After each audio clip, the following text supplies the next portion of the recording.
What's up, boys and girls? Welcome back to more of the mighty R33.4. Still cannot believe how nice this has come out, how menacing it looks.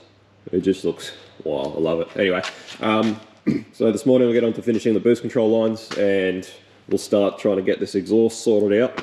And then, yeah, obviously finish off this bit of wiring. Hopefully by then the dyno's pretty much ready to go, fingers crossed. And yeah, I've still got the IAC to sort out, still a bit to go. Let's get into it. Righto, still cruising along. Rex has moved on to setting up the IACV.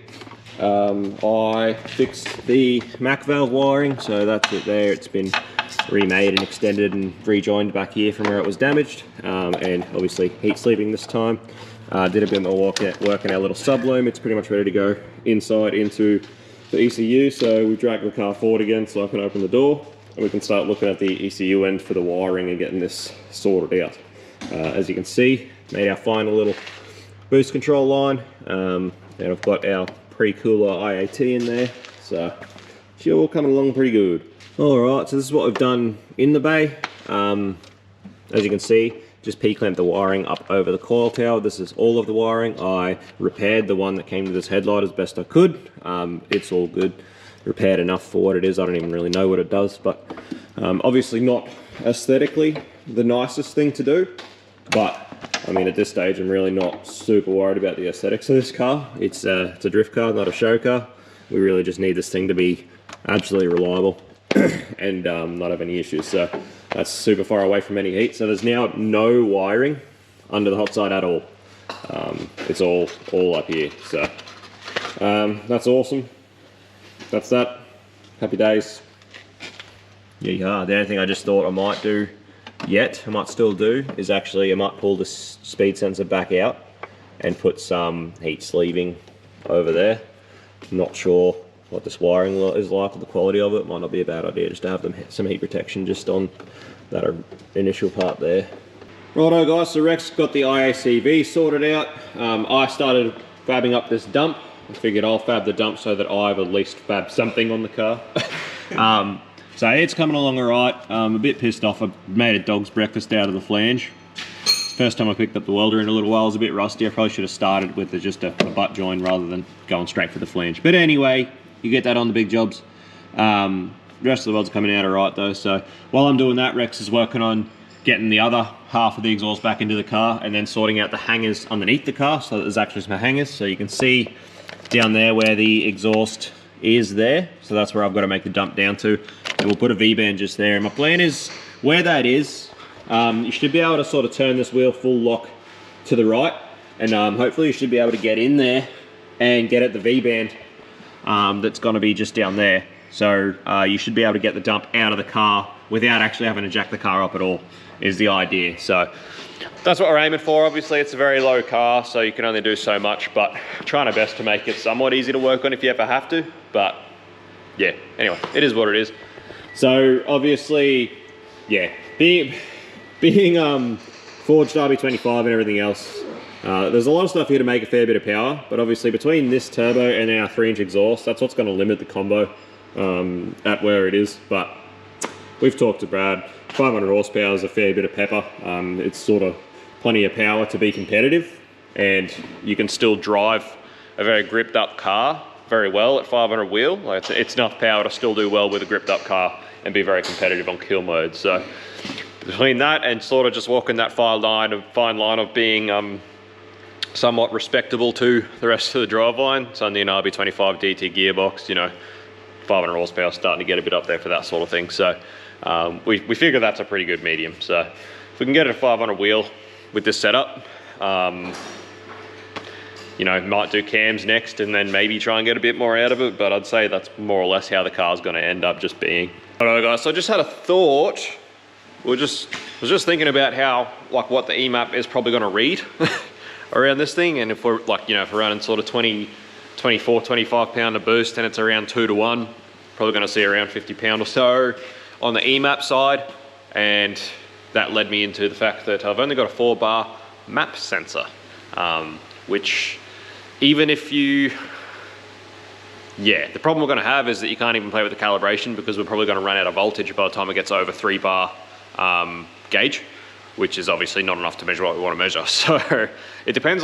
Basically, it depends how the MoTeC reads it when you input it as a exhaust manifold pressure sensor.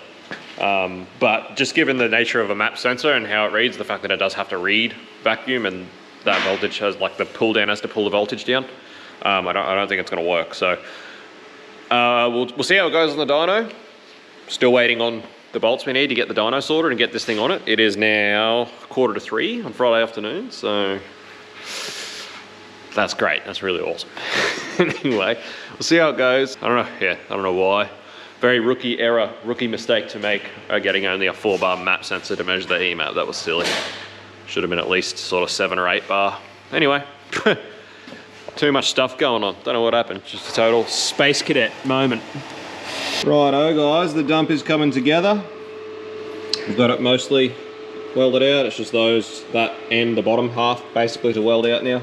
I welded out all the top half, and Rex is going to weld out all the bottom half. As much as I wanted to finish the whole thing so that I at least had something on the car that was mine that I fabbed, I sort of need to take care of the wiring inside the car, which Rex didn't do, so it wouldn't make sense for him to try and do that. So he may as well. Out, but it'll take me longer. That's what I mean. It'll take you an hour to figure out what's going on, so I may as well just jump in and do it. And Rex can finish welding that out. I'll weld the bottom because no one's going to see it, so it doesn't matter how shit that's it looks. it. You get to see the top. Oh, it's going to look better than the top anyway.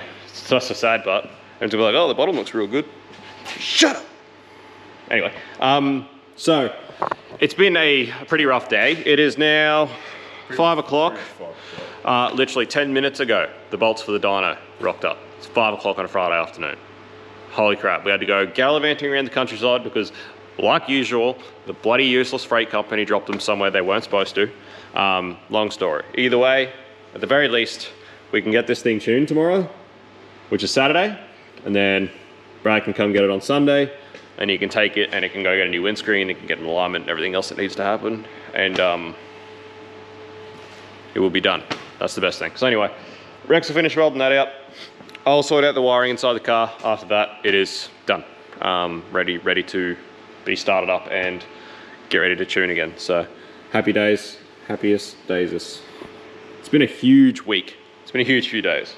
But anyway, that's what happens. That's what happens. And it's always the cars you're not getting paid for. Well, lucky Brad's a good bloke, like I said in the first episode. Bloody good bloke, he's lucky. Righto guys, so it's now 20 to 7. We've got all the wiring in the car sorted. Rex has shot off to Bunnings. It's about an hour's drive each way, but the Bunnings is open till 9, and we ran out of gas. There wasn't actually able to finish welding the O2 bar. We ran out of argon, so to save having to go in the morning, we decided to shoot off now, go get some gas. It'll be a late one for him, late one for us anyway, but at least we'll have gas in the morning ready to go to finish this off, get it in the car. The dynos, the bolts are in, it's ready to go, so we're well on the way. But I got all the wiring done inside the car.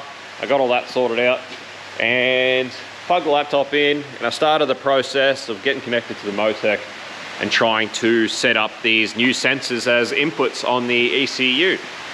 And I cannot find anywhere where I'm able to actually add the sensors that I want to add, which has me a bit worried. Bit of a rookie mistake to make, but in my defense, the idea that a ECU or a software wouldn't allow you to allocate spare IOs to sensors, whatever sensors you want for data, to me is absolutely ludicrous. I would definitely, that would be a very much a big shit on MoTeC, for lack of better words. Basically, I would be very unhappy with the product if that's the case. I can understand obviously the way MoTeC works with their different firmware packages. I can obviously very much understand limiting functions, even limiting what you wanted to do with the data from those inputs. I can definitely understand, but to not allow you to actually just allocate spare inputs, outputs to sensors is, to me, just absolutely ridiculous. So that being, like, with that said, I didn't even think to check to make sure that you could do it, because every other ECU you would be able to. If it's a spare input output, boom. Use it for whatever sensor you can use with that said input, whether it's voltage or digital or whatever. So I'm talking to a mate who's like a MoTeC nut at the moment about whether it's possible or what we can do. He knows his way around the software a lot better than I do, so just making sure it's not just something simple that I'm missing, which I really hope that it is. Because if it is the case, if we can't just add sensors to inputs and outputs that are spare, I'm gonna be livid. I'm gonna be so angry. Not so much just because I wasted so much time and money on sensors and stuff, but just because I reckon that's absolutely stupid. So anyway, that's my 2 cents. We'll see what comes of it. But yeah, it's now, getting on, nearly 6:45. So it's late, I wanna go home, I wanna go to bed. I wanna try and get this sorted so that I can go home and go to bed. All right, guys, unfortunately, it is as I feared. You can only add the sensors that the light package says that you can add. Anyway, we can doctor it up. So for EMAP, and we'll just use, there's a sensor allocation in the light package for AC pressure, aircon pressure. So the aircon pressure will actually be the exhaust gas pressure, so we'll have at least data for that. For the extra IAT, the pre-cooler air temperature, I'll use an exhaust gas temperature input allocated to that IO, and then for the turbo speed, I'll just use a wheel speed input as well. So I'll have the data there. It'll all be under different names for different stuff, but it's the only way that we can actually make it work. Anyway, it'll work based off that, just dodging it up and putting everything under those names. It will work, but the only way I can actually add them in under what I want to add them in under, and then actually in turn use that data to have compensations and safeties and stuff, is going to be to upgrade from the light package to the GPA, or maybe even the GPR. I'll have to have a look at which package actually offers everything that we want. But yeah, that's the only way I'll be able to do it, is to upgrade the package, which, as much as I hate to spend more money on it, at this stage, I would rather do that, considering how much time and effort's gone into actually wiring the MoTeC in. I'd rather do that than change the ECU in it. I really would. So that's probably what'll happen eventually. We'll see what happens. We'll see how the data comes back. But yeah, we might end up just upgrading the package to the GPA. What a pain. Anyway, I think that's going to do it for tonight. It's late. I'm going to go home. I'm going to have something to eat and go to bed. And in the morning, going to come here with some new gas, finish this dump off, get the dump in the car, get the car on the dyno, see how a dyno goes. First run since it's been away for literally over 2 months now. So over 2 months without a dyno for us in this business, this tiny workshop where our main bread and butter is dyno, is tuning. It's been a killer. It's killed us. So super stoked to have that back, and I'm pretty keen to get this rolled off. Spend some good time getting this MoTeC sorted, like getting this MoTeC properly sorted in the tune right. And I'm pretty keen to see what we can do with this new turbo. Anyway guys, thanks for watching. As always, hope you see you on the next one. See you then. Peace out. See you. Bye.